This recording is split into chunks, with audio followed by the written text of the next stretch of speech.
La construcció de murs i tanques esdevé una aposta política als anys 90. A partir de 2012 se n'accelera la construcció per part dels estats membres de la Unió Europea, incloent murs interns i externs.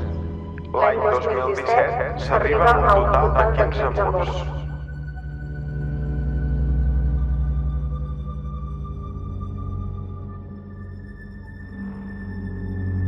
Dels 15 murs que trobem arreu d'Europa, 10 han estat construïts a partir de 2015.